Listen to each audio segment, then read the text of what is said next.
John Nash, matemático estadounidense ganador del Premio Nobel de Economía en 1994, por haber desarrollado lo que se denomina el equilibrio de Nash en el campo de la teoría de juego, representa los dos extremos de la mente humana. Por un lado, la genialidad de un matemático que, examinando los parámetros de la competencia en diferentes juegos aplicada al mercado para determinar cuál es el punto en el cual los intereses fluyen naturalmente hacia un punto de equilibrio, que es una idea desde luego muy cuestionable en un sistema basado en la explotación del hombre por el hombre, en donde hay millones de personas que sufren la miseria material y no pueden estar en condiciones de competir con los capitalistas que tienen el control de los medios de producción. Pero a pesar de esas críticas, la idea del equilibrio de Nash fue incorporada exitosamente en la economía ortodoxa y se le otorgó el mayor galardón en el campo de la economía.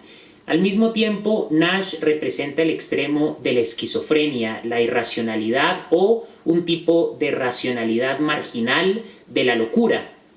John Nash desde el principio mostró sus habilidades como un prodigio matemático, ganó una beca que le permitió ganar un puesto como estudiante de pregrado en la Universidad de Princeton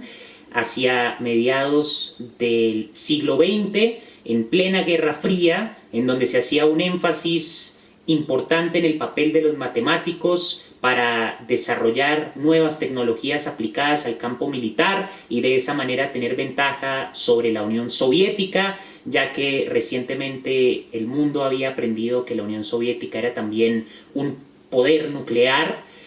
Y John Nash era recordado por sus compañeros matemáticos de Princeton como una persona sumamente arrogante, ególatra, no asistía a las clases porque consideraba que las clases implicaba memorizar los aportes mediocres de personas cuyas contribuciones solamente menguan la capacidad para la innovación y vuelven impotente la creatividad. John Nash se obsesionó con contribuir de manera significativa a la matemática y fue en esa época de estudiante en Princeton cuando desarrolló el equilibrio de Nash, que fue la idea que casi medio siglo después fue reconocida para el Premio Nobel de 1994. Posteriormente, Nash hizo algunas otras contribuciones a las matemáticas que le ganaron un reconocimiento inmediato de sus colegas, pero cuando cumplió 30 años, a pesar de que había sido nombrado en una revista como uno de los matemáticos más importantes, había fallado año tras año en obtener la prestigiosa medalla Fields, que es el galardón más alto en el campo de las matemáticas, y ahí comenzó su descenso por la espiral de la enfermedad mental. Durante una fiesta a la que asistió su segunda esposa Alicia, John Nash fue disfrazado como bebé, tuvo un pañal durante toda la noche y estuvo abrazado en las piernas de su esposa. La mayoría de matemáticos están acostumbrados a cierta excentricidad vinculada a la genialidad, pero incluso para ellos aquello ya era extremo. De ahí en adelante, John Nash comenzó a ceder a diferentes tipos de alucinaciones, sobre todo auditivas, que suele ser el caso típico de la esquizofrenia. Pensaba que alienígenas se comunicaban a través de códigos y mensajes ocultos en diferentes revistas. Irrumpió en un auditorio afirmando que era el Papa número 23 porque el 23 era su número favorito, y al notar que algunas personas en el campus tenían una corbata roja, inmediatamente pensaba en una conspiración soviética de espías rusos que lo estaban persiguiendo. La megalomanía suele ser un eje de la esquizofrenia. En los delirios esquizofrénicos se le da una importancia al individuo, ya sea dentro de los delirios de persecución paranoica, que diferentes grupos están tratando de perseguirlo, hacerle daño. En el caso de Nash era la Unión Soviética, incluso el Papa, los que lo estaban persiguiendo, o al mismo tiempo se le da una dimensión de grandeza casi mesiánica. Entonces el mundo gira en torno a ese individuo, ya sea para perseguirlo o ya sea porque ese individuo tiene una capacidad extraordinaria por encima de todos los demás. Ese suele ser una característica de la esquizofrenia. John Nash fue internado en un hospital psiquiátrico y en la época era muy común que se tratara la esquizofrenia de dos maneras bastante invasivas y destructivas: la terapia de electrochoques y el coma insulínico. Equívocamente los psiquiatras consideraban que la esquizofrenia era causada, en esa época pensaban eso, por un problema del metabolismo, es decir, un problema relacionado a cómo el cuerpo maneja la glucosa. Entonces los psiquiatras pensaban que si reducían los niveles de glucosa, causando un coma de insulina, el paciente ya no iba a tener esa actividad cerebral asociada a la esquizofrenia. Con los choques eléctricos se produce un daño al cerebro significativo, y también era la época en donde todavía estaba la sombra ominosa de las lobotomías. John Nash fue sometido a un tratamiento tan invasivo, tan violento, que renunció a comer carne, se volvió vegetariano y le tenía muchísimo miedo a volver a ser internado. Comenzó a notar que si ocultaba sus síntomas, entonces era muy probable que lo fueran a liberar. Después de pasar cierto tiempo en el manicomio, y a pesar de las peticiones del departamento de matemáticas que aseguraban que John Nash era un genio y que en el instituto psiquiátrico donde estaba, en la clínica donde estaba recluido, debían tomar todas las medidas necesarias para salvaguardar su genialidad, después de ese tratamiento volvieron a resurgir los síntomas, no se tomó los medicamentos y decidió viajar a Europa. Trató de renunciar de su nacionalidad como norteamericano y trató de refugiarse en Luxemburgo. Enviaba cartas a sus familiares en donde la matemática se volvió una especie de numerología, como decía su hermana, y en donde había distintos elementos místicos asociados a su conocimiento matemático. Firmaba con nombres falsos, los llamaba y fingía ser otra persona. Estuvo sumamente enfermo, pero finalmente volvió de Europa, se divorció de su esposa Alicia y estuvo en una situación sumamente vulnerable hasta que su exesposa lo llevó de regreso a su vivienda, no tanto como esposo porque ya se habían divorciado, sino con la intención de cuidarlo y protegerlo. Y la escritora que escribió el libro Una mente brillante, que fue el sustento para la película, ganadora de un Oscar basada en la vida de Nash, asegura que si Alicia, la esposa, no hubiese tomado la decisión de llevarlo a su casa, probablemente Nash hubiese terminado en las calles. Nash comenzó entonces un periodo de penosa recuperación, no tomó sus medicamentos, pero comenzó a sobreponerse utilizando su propia racionalidad, a sobreponerse a esas voces, a sobreponerse a esos delirios de persecución paranoica.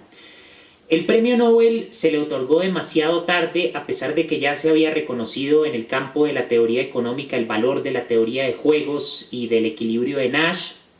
pero la razón por la que no se lo otorgaron antes fue porque Nash tenía una reputación justificada de tener una salud mental muy deteriorada, y la Academia Sueca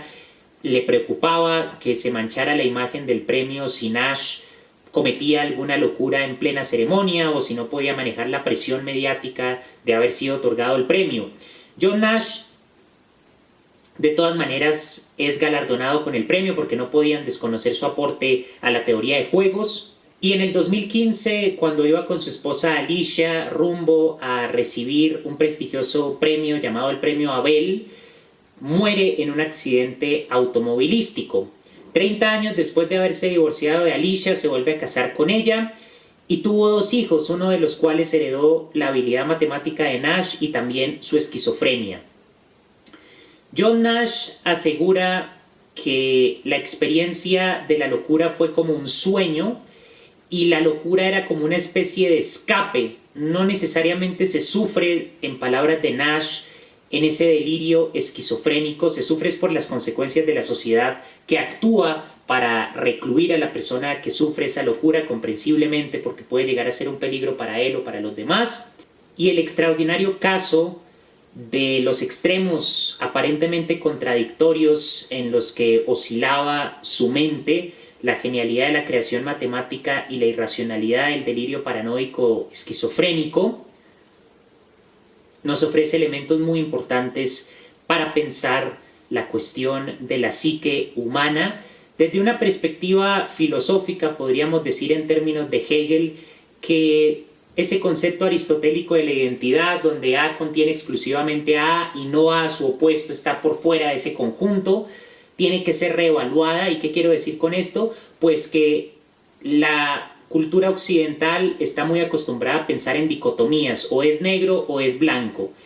Pero Hegel revoluciona el concepto de identidad y muestra que A y menos A se contienen dentro de un mismo conjunto. La dialéctica es ese conflicto entre opuestos. Y en el caso de John Nash, la genialidad matemática y la locura esquizofrénica generalmente se tienden a ver como extremos completamente opuestos, diametralmente contrarios, pero quizá haya una relación profunda, pero no para romantizar la locura, porque cuando uno piensa en otros genios, en otros campos, por ejemplo Edgar Allan Poe, Baudelaire, Rimbaud, cuando piensa en los poetas malditos, en escritores, artistas, Van Gogh, que sufrieron ciertas enfermedades mentales muy graves, Nietzsche,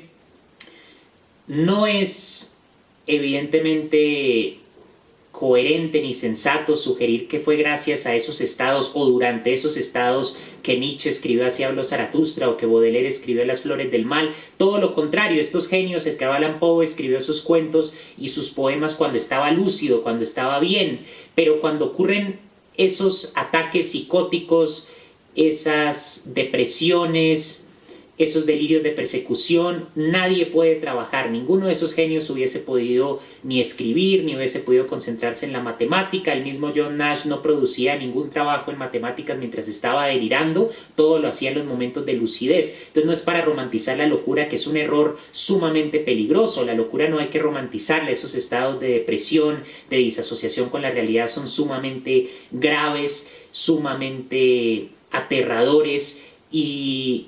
son diametralmente contrarios a la concentración que se necesita para la producción intelectual, pero eso no significa que se excluya por completo de ciertas